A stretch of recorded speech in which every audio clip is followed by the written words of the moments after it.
Hi అండి. అందరికీ నమస్తే. Welcome back to our channel Sanjana's food court. ఈరోజు మన రెసిపీ ఏంటంటే బ్రెడ్‌తో స్నాక్ ఐటెమ్ చేసుకుందామండి. చిన్నగా శాండ్విచ్ లాగా.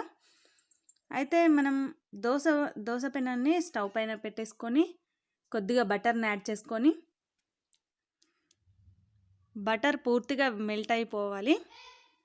అది మెల్ట్ అయిన తర్వాత మనం ఒక బ్రెడ్ స్లైస్‌ని తీసుకొని ఇలా పెట్టేసుకొని ఇలా రబ్ చేయండి. బటర్ అనేది బ్రెడ్‌కి బాగా పడుతుంది. ఆ తర్వాత బ్రెడ్ పైన కొంచెం టమాటో కెచప్ యాడ్ చేస్తున్నాను. కొంచెం అలా వేసేయండి. ఆ తర్వాత సన్నగా తరిగి పెట్టుకున్న ఉల్లిపాయ ముక్కల్ని కొంచెం కొంచెంగా వేసుకోండి. స్ప్రెడ్ చేయండి. ఆ తర్వాత సన్నగా కట్ చేసి పెట్టుకున్న టమాటో ముక్కల్ని కూడా యాడ్ చేసేసుకోండి. చిన్నగా కట్ చేసి వేయండి.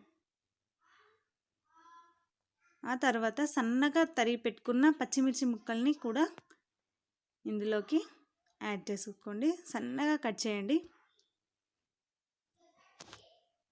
కొద్దిగా కొత్తిమీరని యాడ్ చేయండి. అది కూడా సన్నగా కట్ చేసి వేయండి. ఆ తర్వాత చీజ్ స్లైస్ని ఒకటి వేస్తున్నాను. అలా వేసేసి మనం ఇంకో బ్రెడ్ని పైన పెట్టేసుకోండి. ఇలా పెట్టేసుకున్న తర్వాత మళ్ళీ కొంచెం బటర్ యాడ్ చేయండి పైనుండి. ఆ తర్వాత మనం కొద్దిగా తిప్పేసేయండి. ఎర్రగా దోరగా కాల్చుకోండి. ఇలా కాల్చుకున్న తర్వాత కొద్దిగా అలానే ఒక 2 నిమిషాలు ఉంచుకోండి. అలా ఉంచుకోవడం వల్ల చీజ్ అనేది మెల్ట్ అవుతుంది. అలా మెల్ట్ అయిన తర్వాత ఇంకో సైడ్ తిప్పేసుకోండి. అలా తిప్పేసుకున్న తర్వాత ఇలా గోల్డ్ కలర్లో కాల్చుకున్న తర్వాత మనం దీన్ని ఒక ప్లేట్లోకి తీసేసుకుందాం. అంతే. ఎంతో సింపుల్గా ఈవినింగ్ స్నాక్ ఐటెం ఏమన్నా కొత్తగా తినాలనిపించినప్పుడు ఇలా ఒకసారి ట్రై చేసుకోండి. చాలా బాగుంటుంది.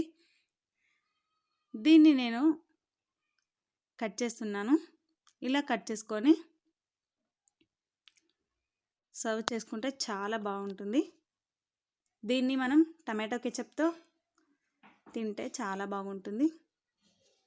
చూడండి, చీజ్ అనేది మెల్ట్ అయింది కదా. టేస్ట్ చాలా బాగుంటుంది. ఒకసారి ట్రై చేసి ఎలా కుదిరిందో నాకు కామెంట్ సెక్షన్లో కామెంట్ చేయండి. మరిన్ని రెసిపీస్ కోసం సంజనాస్ ఫుడ్ కోర్ట్ని సబ్స్క్రైబ్ చేసుకోండి. అలాగే కామెంట్ చేయండి. Thank you for watching.